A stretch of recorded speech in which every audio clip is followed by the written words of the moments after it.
مسجد حرام سے مسجد اقصی تک حضور براق پہ گئے اور وہ اتنا سریع رفتار تھا کہ جہاں اس کی نظر جاتی تھی وہاں اس کا قدم پڑتا تھا.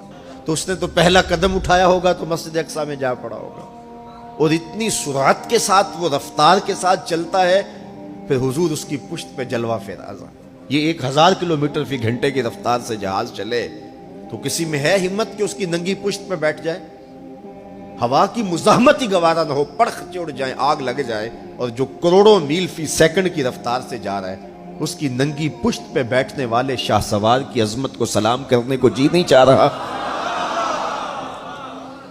اچھا، پھر اتنی سرعت کے ساتھ جائیں تو راستے میں کوئی دکھائی بھی دے تو سجھائی نہیں دیتا، اچھی طرح پہچان نہیں پاتا بندہ. یار تم گزرے تھے، کہا میں تیزی میں تھا. تو تیزی میں جو چیز نظر آئے تو اس کو پوری طرح پہچانا نہیں جاتا. لیکن اب اس رفتار سے جا رہے ہیں، لیکن معرفت کا عالم کیا ہے کہ میں حضرت موسیٰ کی قبر کے قریب سے گزرا، میں نے دیکھا وہ قبر میں کھڑے ہو کے نماز پڑھ رہے. اور حضور ابھی وہاں پہنچتے ہیں مسجد اقصی میں تو حضرت موسیٰ علیہ السلام پہلے وہاں موجود تھے. یا تو یہ ماننا پڑے گا کہ یہاں بھی موجود تھے وہاں بھی موجود تھے، اور یا پھر یہ ماننا پڑے گا کہ وہ پہلے چلے گئے. اور اگر پہلے چلے گئے تو پھر کیا وہ میرے حضور سے پہلے چلے گئے؟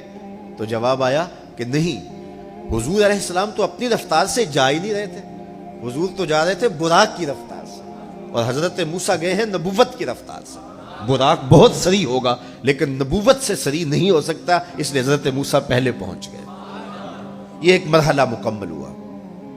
اب دوسرا مرحلہ، مسجد اقصی سے لے کے پہلے آسمان تک وہ نور کی ایک سیڑھی تھی، اور یہ براق سے بھی زیادہ سریع رفتار تھی. یہ دوسرا مرحلہ تھا. اور پھر تیسرا مرحلہ، پہلے آسمان سے لے کر کے 7ویں آسمان تک فرشتوں کے پروں پہ گئے. 7ویں آسمان سے سدرہ تک جبریل امین کے پروں پہ گئے.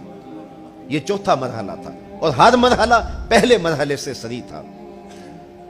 اور پھر سدرہ پہ جا کے جبریل نے بھی کہا کہ آگے میں نہیں جا سکتا. لو دنوت خطوۃ لاحترقت، اگر میں آگے بڑھوں تو جل کے راکھ ہوتا ہوں. تو حضور علیہ السلام کے لیے ایک سبز نوری تخت لایا گیا جسے رف رف کہتے تھے. اس پہ حضور تشریف فرما ہوئے. پھر وہ کس صورت سے گیا، ان 4 مراحل سے زیادہ سریع رفتار تھا. رف رف کی منتہائی پرواز جب ہوئی تو میں اعلی حضرت کی روح سے فیض لے کے کہتا ہوں کہ رف رف کے بھی بس بس ہو گئے. اب یہ 5 مراحل اپنی انتہا کو پہنچے. اب یہ حضور کی ذاتی رفتار نہیں تھی، ذاتی رفتار اب شروع ہونے لگی. اللہ اکبر. پھر آواز آئی، ادنو منی یا احمد، پیارے رک کیوں گئے ہو، آگے آؤ. اللہ اکبر. اور حضور پھر اعلی حضرت فرماتے ہیں کہ ڈرتے جھجکتے آگے بڑھے. کیوں؟ جلال و ہیبت کا سامنا تھا، جمال و رحمت ابھارتے تھے. عبد تھے نا، معبود کے حضور حاضر ہو رہے تھے، تو جلال و ہیبت کا سامنا تھا، جمال و رحمت ابھارتے تھے. آواز آئی، محبوب آگے بڑھیے. حضور نے ایک قدم اٹھایا. اب پھر فاصلہ کتنا طے ہوا ایک قدم میں؟ مسجد حرام سے لے کے مسجد اقصی تک براق نے جتنا فاصلہ طے کیا، مسجد اقصی سے لے کر پہلے آسمان تک نور کی سیڑھی نے جتنا فاصلہ طے کیا، اور پہلے آسمان سے 7ویں آسمان تک، اور پھر وہاں سے سدرہ تک جبریل اور فرشتوں نے جو فاصلے طے کیے، پھر اس کے بعد رف رف جہاں تک گیا. ٹوٹل ان 5 مراحل میں جتنے فاصلے طے ہوئے، حضور کے ایک قدم اٹھنے سے اتنے فاصلے طے ہو گئے. اب یہ رفتار تھی میرے حضور کی. پھر ہر قدم میں اتنا فاصلہ طے ہوتا جتنا پیچھے ٹوٹل قدموں سمیت فاصلہ طے ہو چکا ہوتا. اب کوئی حساب کر کے تو دکھائے. اللہ اکبر. اور پھر آواز آتی گئی، بڑھ اے محمد، قریب ہو احمد، قریب آ سرور ممجد. نثار جاؤں وہ کیا ندا تھی، وہ کیا سما تھا، وہ کیا مزے تھے.